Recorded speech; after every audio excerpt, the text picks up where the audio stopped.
Hey everybody, it's Renee Cormier from the Fractional Referral Network. Today we're talking about how to turn LinkedIn connections into opportunities. We've got Sadie Peterson Hatton in the house, and she leads marketing at WeConnect.io. And her day-to-day work is focused on how B2B teams approach outbound and LinkedIn as part of a broader go-to-market effort. She spent 20 plus years in SaaS and tech marketing, working closely with sales teams and on messaging and outreach and on go-to-market strategy. So welcome aboard, Sadie. I'm Thanks, really Renee. I excited to appreciate you have you having me. here. Yeah, thank you. Okay, I'll Awesome, just let thank you go you. ahead. You just take the floor, baby. And I know my name is a mouthful, so I apologize. But I'm It Sadie. is. I work with WeConnect, among other things. And honestly, I really am passionate about creating messages that make people sit up and take notice. And what that means is doing something slightly differently from your standard sales approach, right? I tell people all the time I'm not a used car salesman. I, number one, have to sell things that I believe in. And number two, try and speak to people in the languages that they understand and about the things that they already care about, or we're not going to get anywhere, which leads itself really well to the conversation about digital networking, right? So I preempted this a minute ago, but really I've been very thoughtful about how you manage relationships in a world where you're maybe this is the closest connection you have with a lot of your colleagues, right? I have colleagues that I've worked with for several years that I've never seen any closer than a screen. And it becomes a lot harder when you can't just, strike up a conversation about the weather or whatever, or you're not necessarily aware that their kid's soccer game was yesterday and it went horribly badly, right? Or whatever that looks like. So one of the things that I do is take really intentional time to try and at the beginning and end of meetings to try and have like that social moment.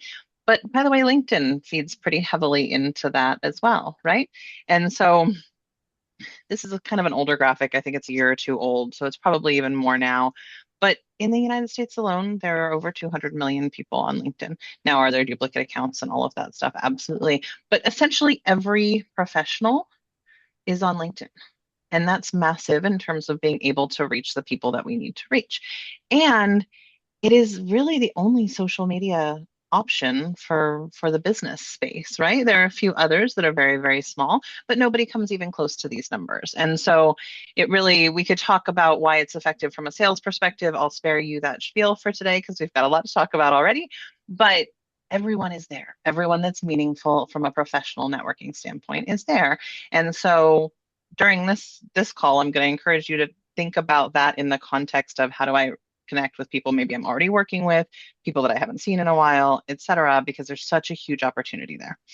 Um, and I'm just going to really quickly flash on the screen some actual comments that I've gotten from actual customers. I talk to people who are doing a ton on LinkedIn every single day, and still they tell me it works, right? Because I get that question a lot. Like, did LinkedIn work 5 years ago, but it doesn't work now?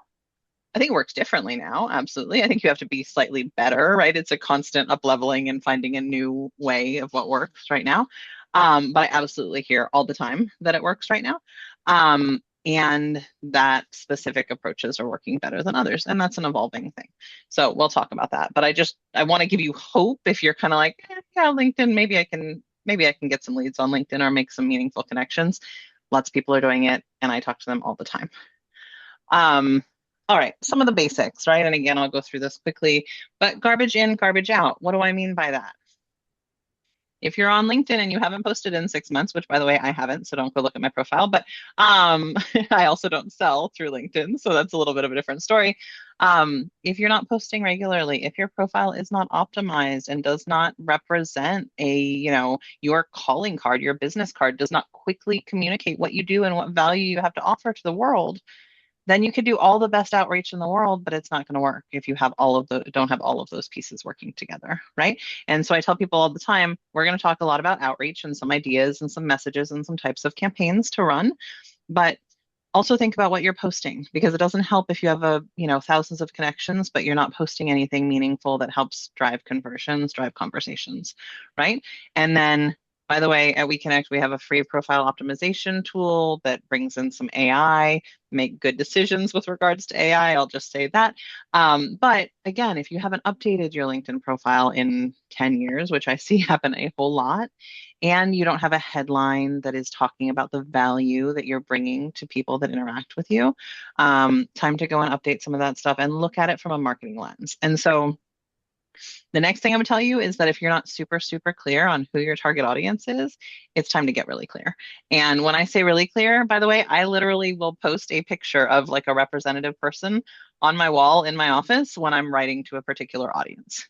So I was telling Renee an example. I used to use some alliterations. So we used to use like Strategic Sally was our kind of higher level CTO persona, right? And Hands-on Hank was the lower level like IT guy who's literally in the weeds with support calls and things like that, right? Doesn't matter what names you use, doesn't matter what stock photo you use, but get really, really clear about the person you're writing to. And I say person, not, oh, CMOs of tech companies, right? Pick a person, pick a representative person. How old are they on average? Are they male or female on average, right? Where are they located physically? All of this stuff. Understand the person that you are talking to, and it will dramatically improve your messages. Because then you'll go, okay, I'm writing to Renee, even though maybe it's not just Renee, right? But I'm writing to Renee, to a person in that type of situation. I can measure my message and make sure that it will resonate with that person much more effectively. So that's honestly probably the single biggest thing that will improve your connections. No jargon, right? Everybody's posting all of the AI generated stuff. Now it makes authentic sharing even more important. By the way, most of us who work in companies where we interact with AI a lot can spot it a mile away. So, is there a place for AI? Absolutely. Is it going to be the thing that is making you seem authentic and using your own voice? Absolutely not, right? Be careful about that and then experiment constantly. If something's not working, change it up. Give it 2 weeks, try it again, run multiple campaigns at the same time, run my multiple types of messages, keep it fresh. And then again, consistency is absolutely key. I see people all the time where they post a couple of times during a week or two, and then they haven't posted again in months. That's not going to get you where you need to go in terms of outreach. All right. And by the way, just so that I know we've touched on it really briefly, if you don't have social proof, if you don't have recommendations and skills listed that are endorsed on your profile, time to be reaching out to some colleagues. Maybe your first campaigns should be asking people for some of that social proof, right? For recommendations, et cetera, because people absolutely look at that as soon as they get a message from you, and you want to make sure that you're presenting well. So the other thing, if you're not familiar with it, and a lot of people are not, is something called the Social Selling Index. You can just Google it and find it, or search on LinkedIn and find it. But you have your own Social Selling Index score, and it tells you how you're ranking in comparison to others in your industry. So this one actually is mine, and you can see that how I'm doing in relation to my industry as a whole, in relation to my own personal network, how well I'm doing at establishing a brand, finding the right people, offering insights, right? There's a lot of different things that go into your social selling index. And if you've never looked at it, there's a ton to look at there. Again, not the focus of today's session, so I won't spend a ton of time on it, but it's really, really important. And it's something to keep an eye on of how well are you representing yourself on LinkedIn. Is that a LinkedIn tool? It is. Oh, I didn't even know. Okay. No, because LinkedIn doesn't surface it unless you have a paid plan, but you can find your way to it. In other words, they don't make it obvious unless you have Sales Navigator or another paid plan. But if you I Google do. it, you can find a link to it.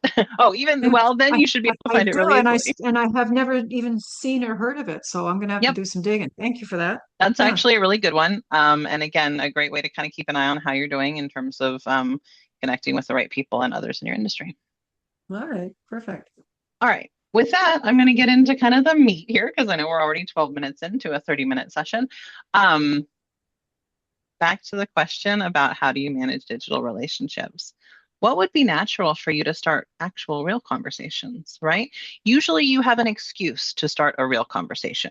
You're not just going to walk up to someone if you're doing physical networking in person and go, hey, guess what? I have a tool. Are you interested?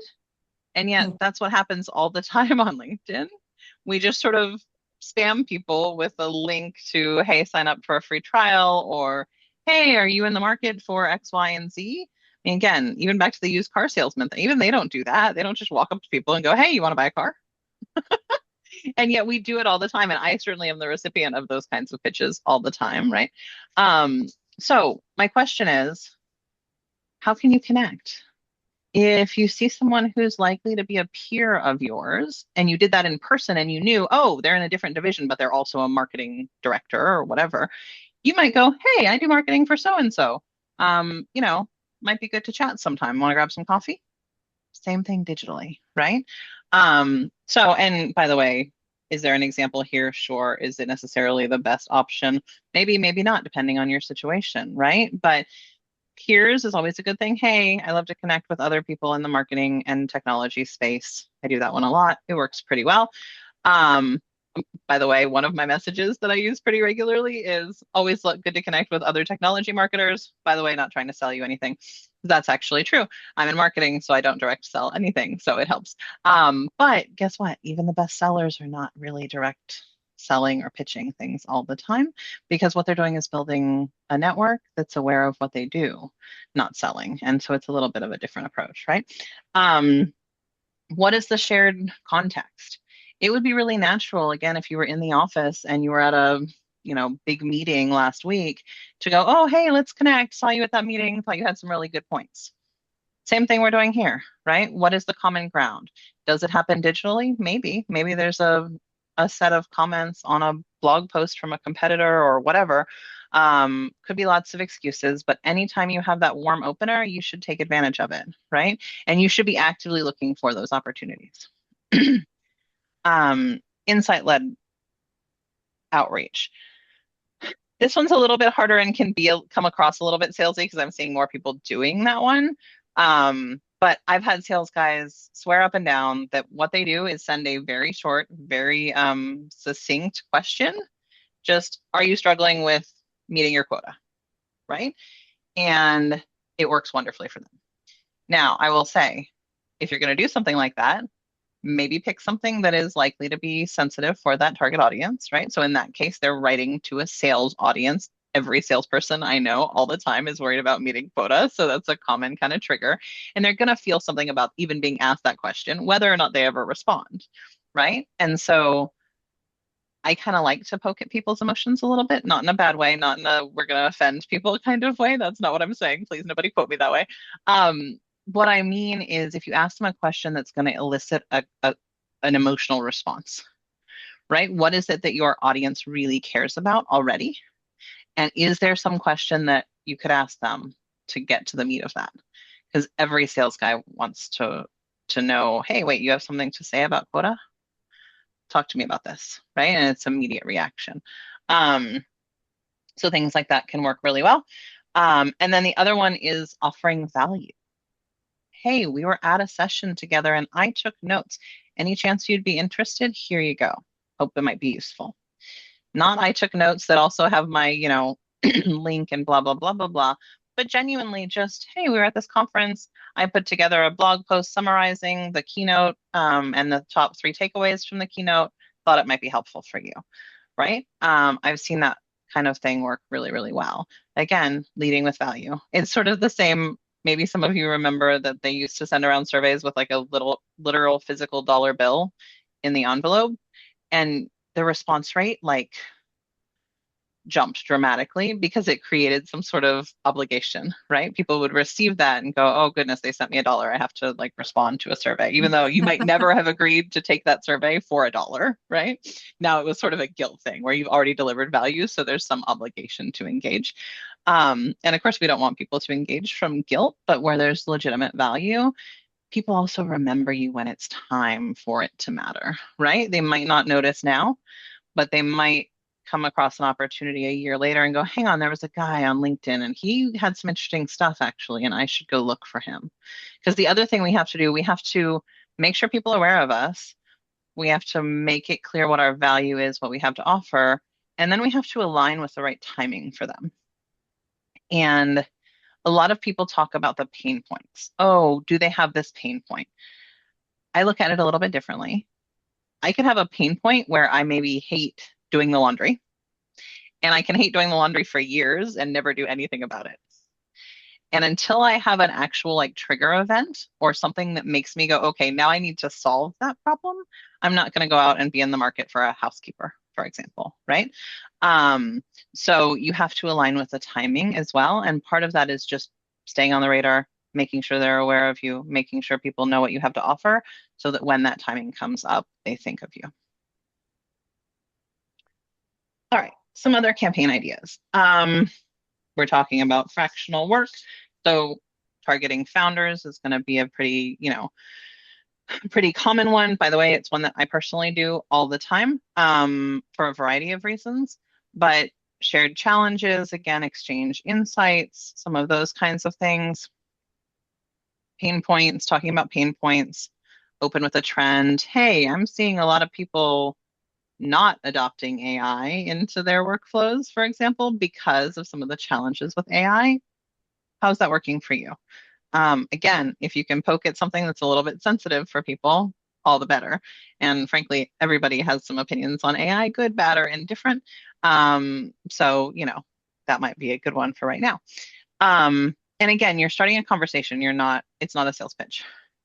And honestly, you're starting a conversation that may lead a whole bunch of different places, right? It could lead to a job. It could lead to a lead from a sales perspective. It could lead to a connection for someone else that might be interesting for you.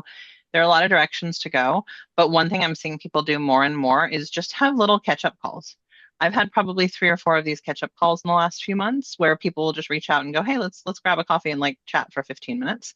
It's a little more awkward because we have to schedule it now and book a Zoom call, right? We can't just do it over, a break mid-morning. But actually, they've been really, really helpful. And sometimes I've walked away from them with really valuable ideas about how we might work together. And nobody went into it with a goal. We just went into it with a, hey, let's connect and see what happens. Um, Content engagement, great. I mean, again, if you're posting regularly, and you should be posting at least once a week, and you should be mixing up whether you're posting about best practices, whether you're posting about thought leadership stuff, whether you're posting about current events, right? People will start to engage. Great, then reach out to them. Hey, thanks for commenting on my post. Loved your comments on this, whatever that looks like, right? By the way, reach out to them for any and every excuse you have, right? Oh, saw it was your birthday. Hope you did something fun. Make it authentic, make it a little bit more, don't just use the LinkedIn pre-filled like happy birthday. Do something a little bit more meaningful. Um, but any excuse to start a conversation. Let's see. The mutual connection, warm introduction. This one works great. We're all a member of different groups or different, follow different companies, or a former colleague at so and so. Start there. Start anywhere you have a reason to connect and do a ton of it. Go connect with the right people. LinkedIn is great at surfacing the people that you have, a second or third degree connection with. So leverage those. And oh, hey, I see you know so and so. How did you guys meet? I used to work with her years ago, right? Lots of options to open a conversation. And then again, back to the kind of resource or value first. Doesn't even have to be a resource that you created, right? It could be like, I follow Pragmatic Marketing. They publish a ton of new resources. I could go out and go, okay, you're also in product marketing. Did you see the new resource from Pragmatic Marketing? And just start a conversation because they're one of my target audiences. And by the way, somebody who follows Pragmatic Marketing also is probably a good target audience for me. So it all works together, right? And no pitch until later, or maybe just a connection, and down the line, it comes back around. All right.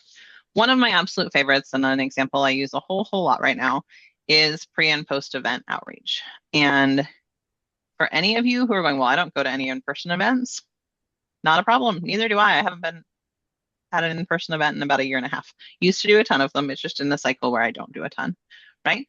Doesn't really matter because I'm involved with organizations or associations who have in-person events, whether or not I actually attend them.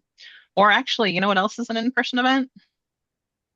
Things like this, webinars, masterclasses, whatever. There are all kinds of live events to work around. And so, You can message people who like a post about an upcoming big industry conference. Hey, I'm not going to be there this time. Sorry, I see you're going to be attending. Would you maybe want to catch up?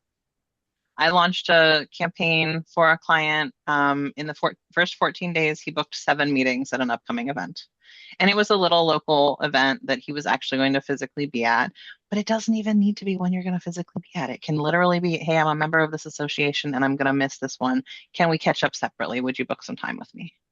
Right? I think there are lots and lots of reasons to reach out around events, whether or not you will be there. You can reach out to speakers. Hey, I would love to, talk to you about whatever. Try not to have it be a pick your brain unpaid sort of reach out. But would love to connect. There are opportunities to talk about the theme and what's going on at the event, right? If you know someone's attending the event, they probably care about that year's particular theme or particular session topics. So there are excuses to start a community, a discussion there. And then the other thing is you can do it with just a tiny little session like this, right? We had 48 people registered and there are 14 of us here live right now. So you can connect with other people and just go, hey, what was your takeaway? Or, hey, saw you on the LinkedIn event. Would love to connect. I thought maybe we'd be good referral partners, right? Lots and lots of options. Again, if you're creating content that you can share, all the better. The other one I do a lot, and again, it works unbelievably well, is if I'm at a big industry conference and I listen to the keynote and I have one or two key takeaways from the keynote. Great session today. Loved the keynote, speaker's suggestion about X, Y, and Z. What was your favorite part? Most people will engage with a keynote if you're at an event. Again, if you're at a digital event, it still applies. So that one's had really, really strong reply rates for me. Share how you're applying a takeaway. Sometimes depends on the situation, right? Like, oh, the recommendations about implementing AI, we're doing X, Y, and Z. What are you doing? Could work. Or, hey, can we compare notes on how your whatever, maybe you're at a HubSpot user conference or a Salesforce user conference or whatever that looks like, right? And you can tie it to a specific tool that you use. You can search on LinkedIn for other people who use that specific tool. So you can do some outreach that is specific to that. Lots of options. Resource follow through. This one, I feel like it can work and it can be a little bit cheesy in the sense of be careful that your resource is something really, really useful and not just a sales pitch, right? But I will say, hey, did you see the event organizers published a checklist? Here you go. Thought it might be valuable. Could be a great excuse to reach out. And then it can be just as simple as, hey, we might be a good referral partner. Would it be something where you'd come across, some clients that might be a great fit for me? Would love to send some referrals your way as well. Let's have a quick coffee, again, virtual coffee, and see where we might have good alignment. I've had a bunch of conversations that way, and some of them have led to amazing collaborations. So, lots of choices there. I think the chat is off, although I see some people are not muted. I was going to ask if there were any questions, because normally I do allow space for questions. Yeah, just feel free to raise your hand or shout out if you need to.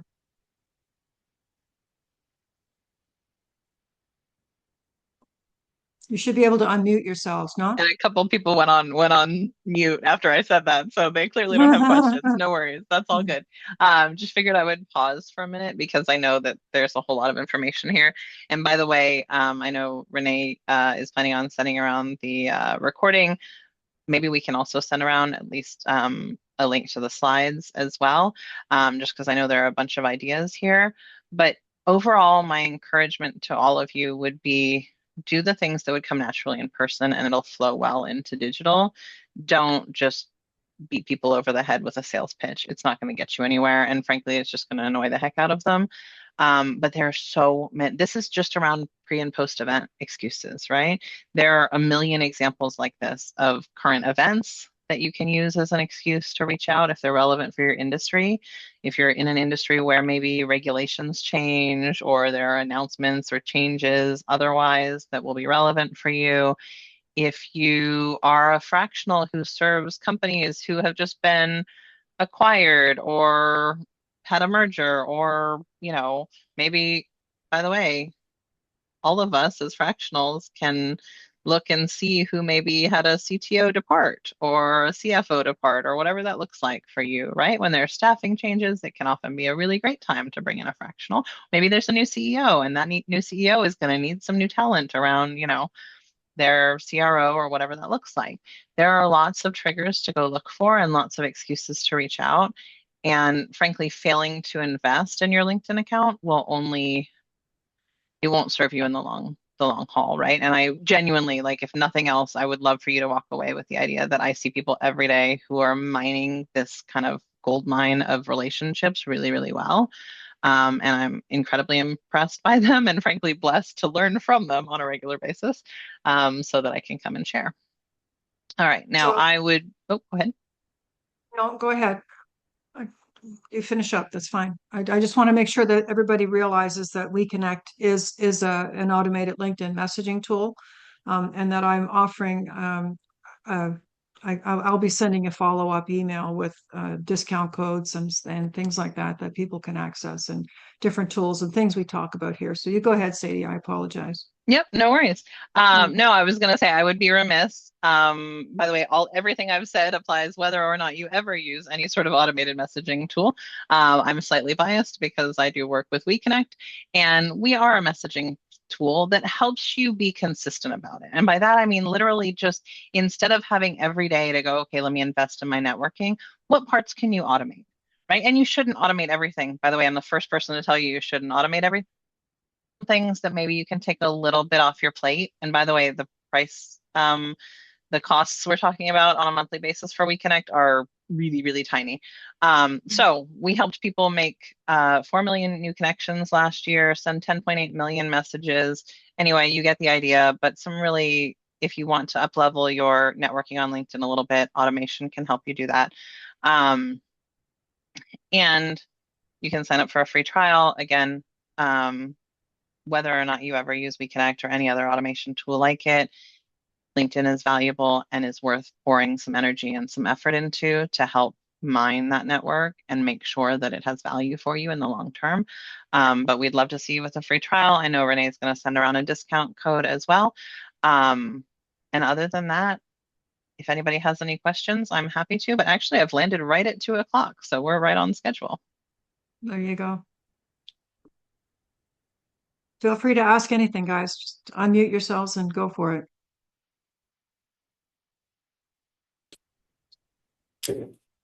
Hi, Sadie. Well, I do have a question, but I don't want to feel like I'm hijacking, this from everyone else. So I just want to give the opportunity of anyone else have a question maybe to go before me. So I thought, so that I give the opportunity to other people. Go ahead, Mohammed. Okay, so it's more of a challenge. So I've been with LinkedIn for the past 11 years, maybe, and this is not my first time using an automation tool, specifically WeConnect. I've used WeConnect in the past. In fact, it was the marketing department who was using WeConnect, and this is how I've learned about it.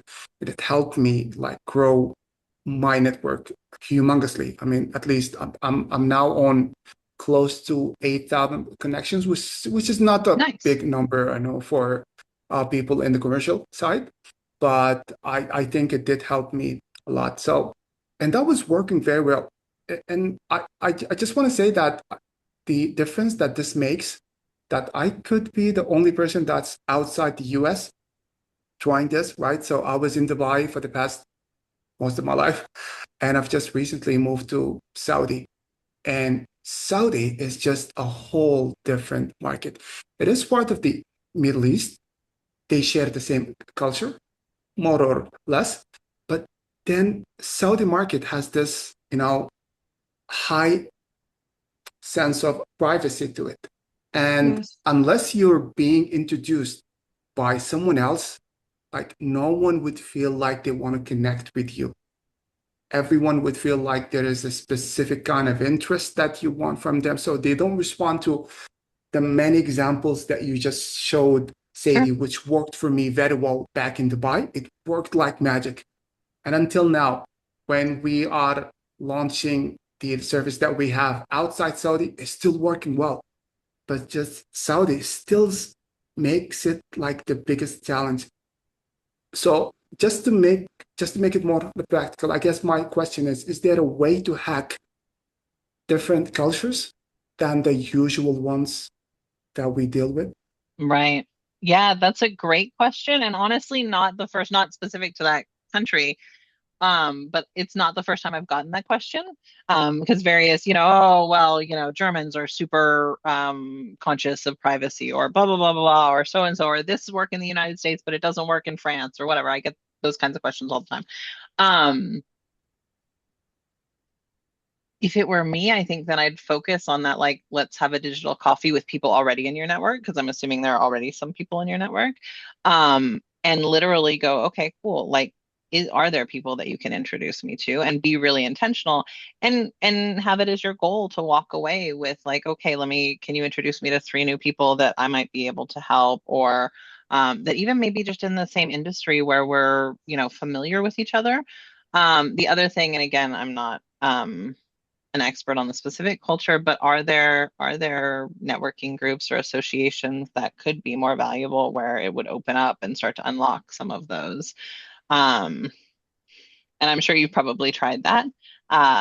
But those are the Bless ones that you. come to mind. Yeah. Sometimes those in-person meetings, right? Like if, for example, like on Friday, you go to the mosque and you meet people in the community. People know people. So and we buy from people we know, like, and trust. So maybe in Saudi, the automated messaging outreach is not your first line of outreach. Maybe it's meeting people in person, connecting on LinkedIn, and then adding them to your campaign. Just an idea. Yeah, I that's a really think good idea. I think you did mention, and I'm not saying this just for the sake of saying it, but I guess because it just happened very, very recently that the best trick is to just connect with them first Yes. without saying anything. Don't pitch any idea. Don't mention anything about resources, material, about any shared, interest with them. Just connect normally and just leave it there. Leave the connection there to maybe simmer, if that's a word Yep, even, right? absolutely. Then for maybe a week or 2, 10 days, I don't know. And then again, just slowly find your way into them, like saying hi, hello, in their own way, right? And then start the conversation. So, like the warmer it is, the better it is, rather than just because, some of the examples that you just mentioned, it used to work with me back in Dubai, but Saudi is just, they don't, they just don't. So, I yeah, So I wonder. guess. Oh, go ahead. sorry, like you Yeah. talked earlier, Sadie, about putting yourself in the shoes of your ideal client, right? So now that you're in a different culture, um, you have to look at how they see the world, and how what their perception is when people do cold outreach. And so how do you warm up that audience? And maybe that's the correct way to do it, Mohammed, is just a very, very slow drip. And eventually you find something that you have in common. Maybe you share a LinkedIn post, something that's like, hey, I posted this, thought you might like it, and post it. And you're not selling them anything. You're just trying to create an opportunity. You use your posts to demonstrate your expertise, to get people talking. I have a tool I use called Gia. I'll send you something about that after this is over. You're going to get a link for that, and that helps create content for you based on meetings that you're having online. So these are things that you can work together with, between one tool and another. You'll find your way to get your clients, but it's understanding their perspective and how they feel, and ask people what they think and what they like. Uh, while you're there anyway, you've got people you can talk to, Well, right, in and person. Yeah, absolutely. The other one that comes to mind, and this is maybe because I've had the experience of living in a great number of varied places in my life, but one thing that I do pretty consistently when I'm in a new place is try and find those, whether it's like expat groups or new in town groups or whatever. How can you apply that into like a business scenario, right? Because maybe it is being a little bit vulnerable, and I'm a big fan of being real and authentic and not a big fan of like doing it in a kind of cheesy or salesy way, right? And so it's like, actually, hey guys, hey network, I'm having real trouble kind of connecting with people here and starting to build that network and starting to feel like I'm at home here. And so if anybody has any recommendations, I would love to hear them. And also, if anybody wants to grab some coffee here locally, I would love to start to make some of those connections because I really need to get to know people here. Yeah, that's a good idea, Sadie. I like that. Anybody else have a question or a comment or anything?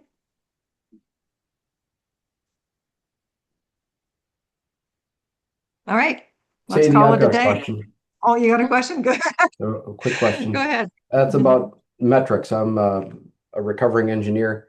I pay attention to metrics. Are there some that you know to pay attention to and make bets based on, or which to ignore?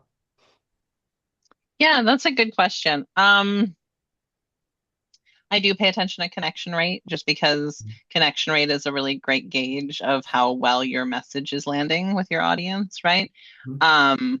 And then I just track, honestly, the two that I track for most people are connection rate and overall number of like leads or booked meetings, and that's it. There are a million things you could pay attention to. How many of them really matter in terms of optimizing your campaigns? I'm not sure. So those are the two that I pay attention to the most for most of our clients. Thank you, Sadie, for sharing your wisdom with us today. Yes. Absolutely. Thank you guys for hopping on. I appreciate it. Anybody else? Going once? Twice? Okay, 3 times. Thank you so much, everybody. I will follow up with an email. I'll give you some links to some tools and to this recording as well. Okay? Have a fabulous, fabulous day. Thanks, Renee. Thanks, everyone. Have a good one.